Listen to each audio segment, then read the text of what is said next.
एक बहुत दुर्दैवी घटना हुई। घटना जितनी दुर्दैवी थी उससे ज़्यादा दुर्दैवी ये था कि वो जो युवक है उसका शव अभी तक ढूंढा नहीं गया है।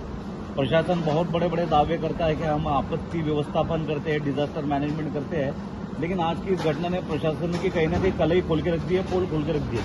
आप जलगांव के एक जिम्मेदार नागरिक होने के नाते क्या बोलना चाहिए?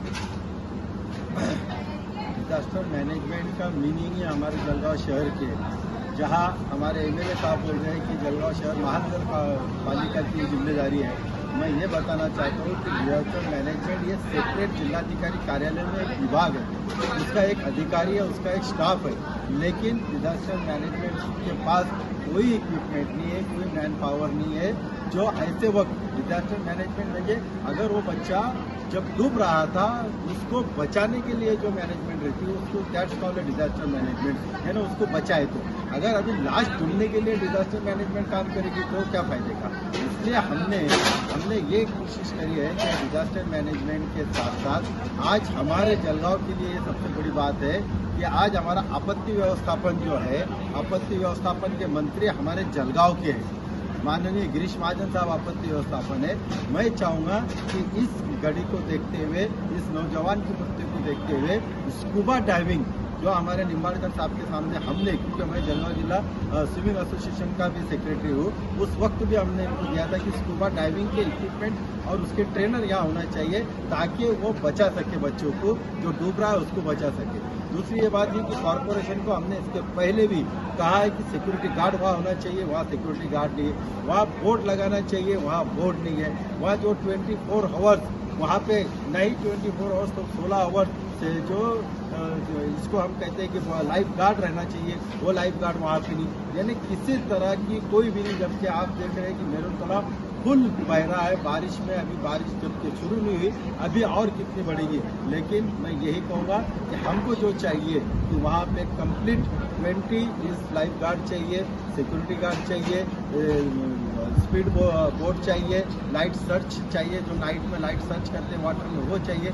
ये कुछ ना होने की वजह से आज एक नौजवान जो 24 साल का है, जिसको उसकी पूरी फैमिली डिपेंड थी, 2 बहनें थी, एक छोटा भाई था, एक वालिद जो बुजुर्ग है, वो भी बेचारे आज रास्ते पे आ चुके हैं। अभी क्या करेंगे, हमारी शासन इसको पीछे नहीं करेगी और हम ढिंडोरा पीटेंगे महानगर पालिका पे और आपत्ति व्यवस्थापन पे। लेकिन हम नहीं चाहेंगे, हमारे मंत्री महोदय से मैं रिक्वेस्ट करूँगा कि आपत्ति व्यवस्थापन के आप मंत्री हैं, आप जलगांव के लिए स्कूबा डाइविंग जो इसेंशियल है, अर्जेंट है, वो चाहिए।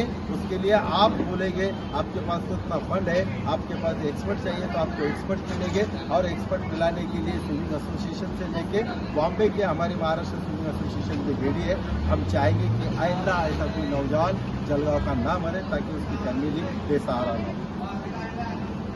मेरुन तालाब को कई वर्षों से, कई दशकों से एक अच्छा पर्यटन स्थल बनाने के प्रयास किए जा रहे थे। करोड़ों रुपए का उस पर अनुदान खर्च किया जा चुका, लेकिन सुरक्षा की बात करें तो कभी भी कोई पुलिस दिखाई नहीं देता है मेरुन तालाब पे। तो महिलाओं के लिए बहुत खतरनाक स्पॉट बन गया है, निर्भया पथक भी आजकल दिखाई नहीं देता है। क्या लगता है आपको, पुलिस रहनी चाहिए वहाँ पे? मैं अभी जस्ट 9:30 से 10:30 बजे तक रात में वहाँ पे था। जितनी भी उसकी वॉल है मेरुन तालाब की, उस पर हमारे कुछ नौजवान बाकायदा शराब की बोतलें लेकर चखना लेते हुए वहाँ पी रहे थे।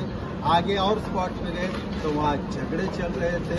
उसके आगे और गए हमने वही देखे, मेरे साथ एक पुलिस कांस्टेबल भी थे, उन्होंने भी देखा। उन्होंने कहा कि शेख साहब यहाँ दिन में भी और रात में भी यही प्रॉब्लम है, लेडीज़ का प्रॉब्लम ज़्यादा है।